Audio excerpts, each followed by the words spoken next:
Что же мне сказать, ахи, когда я чихнул? Я помню, что что-то говорят. Ахи, когда ты чихнул, тебе следует сказать альхамдулилля. То есть мне следует сказать альхамдулилля после того, как я чихнул? Да, и после этого другой человек говорит ярхамукуллах. Получается, мне говорят верно? А что мне следует сказать после того, как кто-то это сказал? Скажи.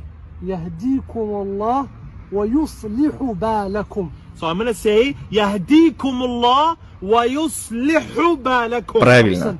Откуда ты это взял? В каком это сборнике хадисов передается? Это передается в Аль-Бухари.